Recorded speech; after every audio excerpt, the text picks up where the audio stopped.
بسم الرحمن الرحیم د زنانو د غسل جنابت په حواله سره یو ډیره مهمه او ضروري مسله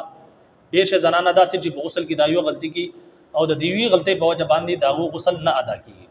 او ظاهره خبره دا غسل کې چې ما غسل کو ز صفاشم دا غینه باوجود هغه منځونه کې د قران مجید تلاوت کې د دغه منځونه نه کیږي چې څومره منځونه په دغه حالت کې هغه ټول ضایع شو دا غي به دوباره قضا کی دا ولی زکه چې شری مسلې له بوتنی شي اکثر او بیشتر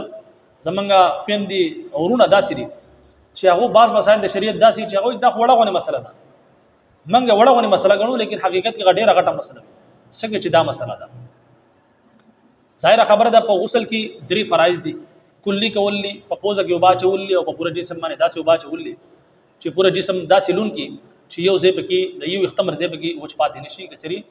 یو اختمر ځای پکې وچ پاتې شي نو په دغه صورت کې غسل نه ادا کیږي دا درې فرایض دي دغه شان دي د زنانو مسله ده اکثر زنانه داسې ظاهره خبره د زنانو وخت غټ وي غټي زلف وي او بیا اکثر زنانه داسې چې هغه کم سي تللی وي په دغه صورت کې با ډېر زنانه داسې چې په دغه حواله سره د غلط فهمي شکار دي په دغه حالت کې اوس زنانه باندې غسل واجب شي د کم سي تللی نو دا به د کم سي کولاوي پوره وخت بينځي سبق بیا د ساتي په دې حواله سره دوه مسلې دي یو مسله دغه ده کچري زنانه باندې غسل واجب شو په دې حالت کې چې دې کم سي تللی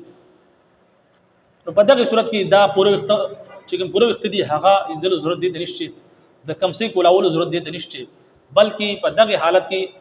دا چې کوم د وختو دا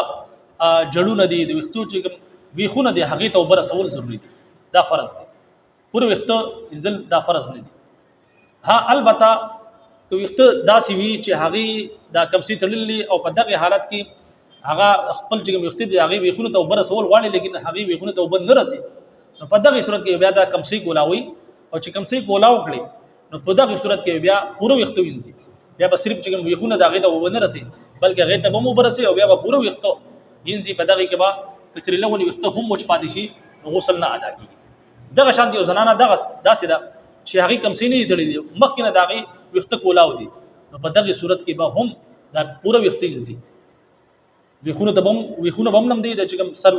وختو دا ویخونه دي هغه ته بم وبرسي او دا غین علاوه پوره وخت چګم زلف دي پورا هغه به ټول زی په دغه کې کلهونی زی هم وچ پاتې شي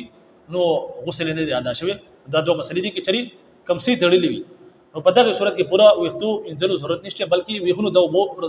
ویخونه چګم دي هغه ته د وبو رسول ضروری دي فرض دي